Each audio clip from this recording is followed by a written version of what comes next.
When it comes to your fitness journey, what if I told you the perfect thought process did exist? Well, I'd be telling you the truth. When it comes to your fitness journey, there will be 3 factors that you have to tackle head on in order to achieve your goals: your nutrition, your weight training or workout regimen, and then lastly, your cardiovascular routine. While most people will say that nutrition is the hardest thing to tackle, all of this is subjective. It all depends on what is hardest for you. Hence why I decided to make this video.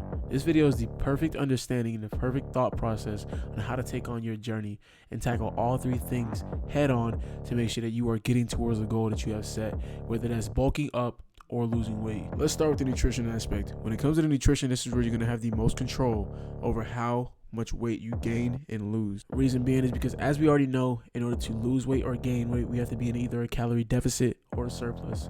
Deficit being the place where we can lose weight, surplus being the place where we can gain weight. These are both states that your body will be in, not diets that you have to follow. One of the best ways to establish control over your nutrition is to get a food scale, both if you're in a surplus or a deficit. I talked a little bit about this in my last video on the importance of a food scale, so you guys can definitely check that out if you need to. After you have a food scale established, it's probably best that you decide to get a calorie tracker like MyFitnessPal, Lil Bite, or any other calorie counting app. A lot of these apps come with a food scanner where it makes it 10 times easier whether you are cooking your own food or when you decide to go out to track your meals. Regardless, there is no excuse for you not being able to input your foods and understand exactly how much food you're intaking on a daily basis. Next is establishing control over your intake with your nutrition. Whether you decide that you want to eat a lot of food or a little bit of food, you have to figure out what works best for you. Some individuals do not perform well when they decide to stuff themselves with food, so volume eating might not be the best route, while others have trouble controlling their cravings and also always feel hungrier, so they need to incorporate volume eating on a regular basis. Volume eating is essentially where you are incorporating nutrient-dense, low-calorie foods, such as fruits, vegetables, and other whole foods like meats.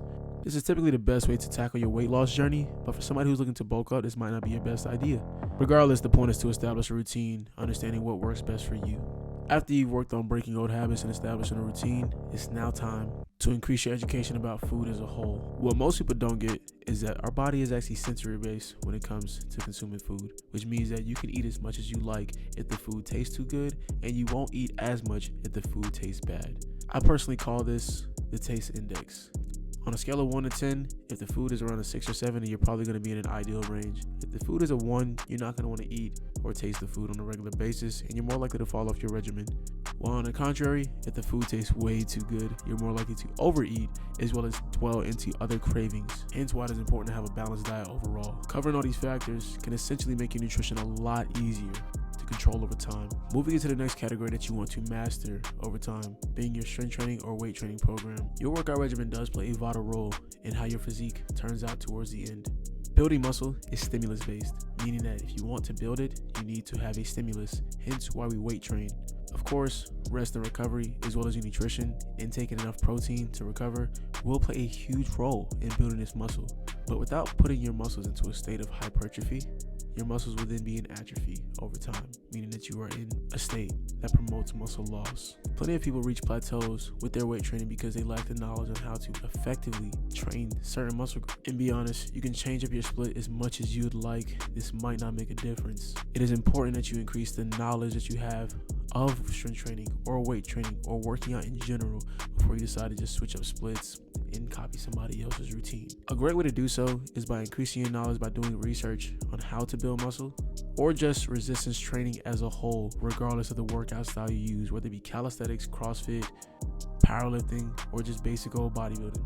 The last factor you want to make sure you have complete control over is cardiovascular routine, meaning your cardio. While many say cardio is not needed for weight loss, at the end of the day, it is used for more than just weight loss. It is used to promote a healthier system overall. Doing cardio on a regular basis can help improve recovery as well as other factors such as your heart health, organ health, and conditioning. Studies do show that if the average American was to do cardio on a regular basis, they would decrease the chances of being obese by over 30%. Personally, I believe that cardio is one of the more essential tools to keep within your fitness journey, considering that most people are sitting at a desk working a 9 to 5, losing their mobility on a daily basis.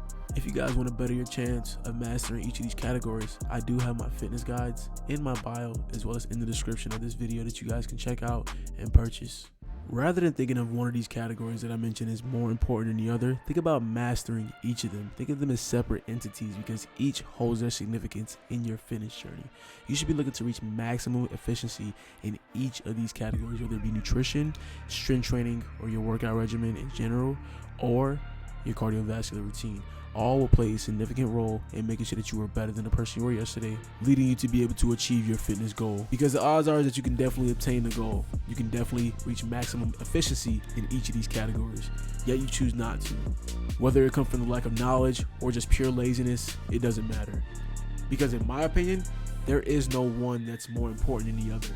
If I was to go 30% in one category, that's an F, while going 70% in the other category, that being a C. I'm not saying you have to be the best today, but if you think that failing and also being average is okay, then I don't think that this journey is for you. Last time I checked, you wanted to be one of the better individuals who not only was confident in their physique, but also changed their lifestyle completely around to make sure they obtained and kept that look. So make sure you do whatever it takes to obtain it, and make sure you do whatever it takes to master each category with efficiency. I'm M3Colby, part of the Empty Lifestyle. Make sure y'all decide to be better than the person you were yesterday so that the person you are tomorrow will thank you. Hey, I'll see y'all in the next one. Y'all take care.